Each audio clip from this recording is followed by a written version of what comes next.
things that did come up were concerns about domestic extremists using specific events to launch future attacks against the Capitol, such as a possible joint session of Congress that they meet to hear from President Joe Biden, that being one such event. Another event in early March when QAnon conspiracy theorists have circled on their calendar as a possible time for a possible attack against the Capitol. But nevertheless, Republicans and Democrats I talked to said they want a more clear and concise plan about what exactly is the plan on Capitol Hill and dealing with all the security measures here, and they just didn't hear that.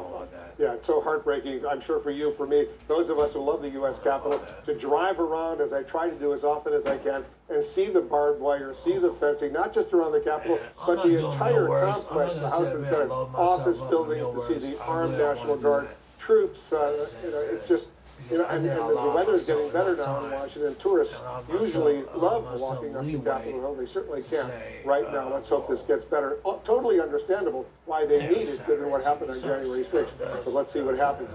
There's a very public split underway, as we all know, between the two top House Republican leaders concerning former President Trump's role in the party. Update our viewers on this, because this is very significant. Yeah, a vivid split on display today from Republican leader Kevin McCarthy in the House and the number 3 Republican Liz Cheney about the role of Donald Trump going forward. Kevin McCarthy has aligned himself with most House Republicans and said that Donald Trump should indeed have a role in this party, trying to align himself with Donald Trump even after Trump's role in inciting the riot that came here on Capitol Hill. Liz Cheney, on the other hand, says that Donald Trump should have no role. So when they were asked in the party during a press conference today about whether or not Donald Trump should speak at a conservative conference this weekend, they split on that key question.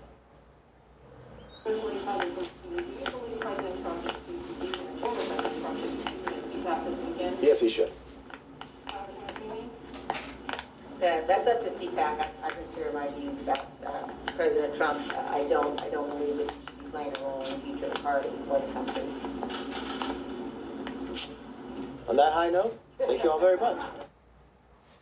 And Wolf, McCarthy has been all over the map on Trump's role in inciting that riot. First saying he bears responsibility, then suggesting he didn't, and then he's gone down to Mar-a-Lago, aligning himself with Donald Trump. So he's clear on where he is, and so is Liz Cheney on where she is. I give Liz Cheney, Congresswoman Liz Cheney, a lot of credit. She's got the guts to say exactly what she believes. She's a courageous woman indeed. All right, Manu Raja, thank you very much. Let's discuss all of this with Charlie Dent, who's a former Republican congressman from Pennsylvania. Charlie, thanks so much for joining us. You heard that awkward moment with the House Minority Leader Kevin McCarthy and the number 3 House Republican Leader Liz Cheney. It sort of sums up the state of the Republican Party right now, doesn't it?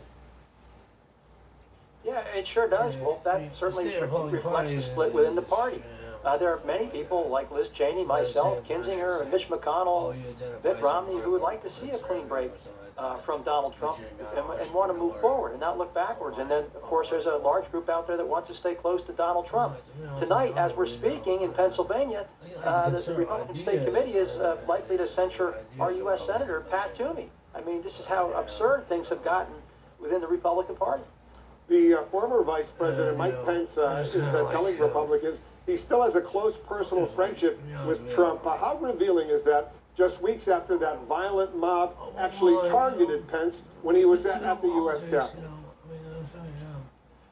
Well, I guess one should never underestimate an ambitious politician's willingness to accept that type of denigration from Donald Trump. I mean, we saw the same thing happen with Ted Cruz after Donald Trump called his wife ugly and said that his father was somehow involved with the JFK assassination. And still, these folks, get on bended knee before Donald Trump because of their own personal political ambitions. I mean, it'd be nice to have a real conversation with them outside of the media. I'm sure that they feel just as I do, that this is absolutely reprehensible behavior by the former president, and they're all pretty much disgusted by it.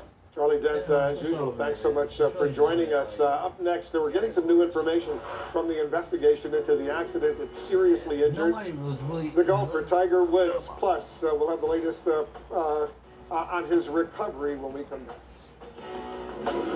Purely an accident. I have an idea for a trade. I ain't gonna place it. Not until I'm sure. Why don't you call